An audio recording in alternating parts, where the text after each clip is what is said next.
Louvor a Deus. Uma vez uma jovem viúva, que era muito amiga minha desde a infância, o marido dela faleceu num acidente, e eu estava na igreja, na época era aquela comemoração de fim de ano, então tinha uma santa ceia ao pôr do sol. Muitas igrejas ainda têm essa boa prática. E as pessoas levam uma oferta e durante determinado momento começam a agradecer pelas bênçãos durante o ano. Ela estava tocando o piano, depois ela começou a chorar no canto e falou comigo assim: eu não tenho o que agradecer esse ano. Meu marido morreu num acidente. O que eu vou agradecer? Eu não estou nem com vontade de tomar a Santa Ceia. Num primeiro momento, eu concordei com ela. E digo que ainda respeito a dor dela.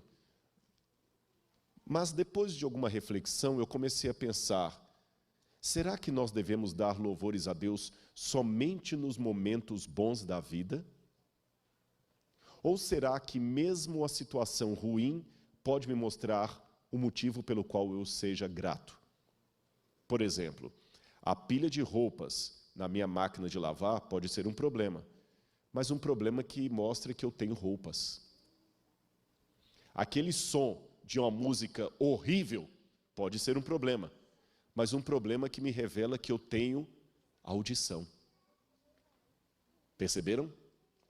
Aquela comida com um gosto meio ruim pode ser um problema, mas um problema que me mostra que eu tenho paladar. E há muitas coisas que nós temos na vida diariamente. E você que está em casa, preste atenção nisso que eu vou falar. Eu não quero que desdenhar a sua dor, de maneira nenhuma. Não interprete assim. Mas saiba que há muitas coisas que você tem diariamente na sua vida que são o ardente desejo e oração de milhões de pessoas ao redor do mundo. Você está assistindo essa mensagem enquanto janta aí na sala e colocou o celular e está me escutando e jantando? Sabe quantas pessoas hoje não têm o que comer? Aqui em São Paulo, de onde eu estou pregando, está um pouco frio desde anteontem. A temperatura caiu, ontem fez 18 graus. Mas você tem um cobertor para dormir. Você tem um colchão esperando você logo depois que você terminar de assistir essa mensagem. Milhões de pessoas não têm um colchão. Você já parou para pensar que o que você tem normalmente na sua vida é o desejo ardente de milhões de pessoas ao redor do mundo? Talvez se você olhasse isto, você reclamaria um pouco menos da vida. É isto que João entendeu. Ele estava em Pátimos, triste, mas ainda estava vivo. Ele estava clamando a Deus por uma libertação. Isso significa que ele tinha um Deus para clamar. Ele estava ali por causa do testemunho de Jesus. Então ele tinha um motivo de participar do agradecimento celestial. Esta é uma questão que nós devemos colocar. Eu vou contar uma ilustração bem chocante para você. É uma história real. E eu gostaria de saber como é que você reagiria a essa história que eu vou contar. Uma vez um pai da igreja, ancião, fiel, ele e sua esposa, tinham um único filho, que era líder de desbravadores, e para quem não sabe, desbravadores é como se fossem um clube de escoteiros adventistas. Não é bem um escotismo, mas é muito similar. E há milhares de desbravadores ao redor do mundo. Eu fui desbravador, é um trabalho fantástico. Se você tem um filho juvenil, pré-adolescente, procure um clube de desbravadores. Pode entrar mesmo não sendo adventista? Claro, todos são bem-vindos. Ensinam valores, primeiros socorros, acampamento, é coisa muito boa. E aquele filho desse irmão, que eu vou contar a história, era um líder de desbravador. Filho único, firme na igreja.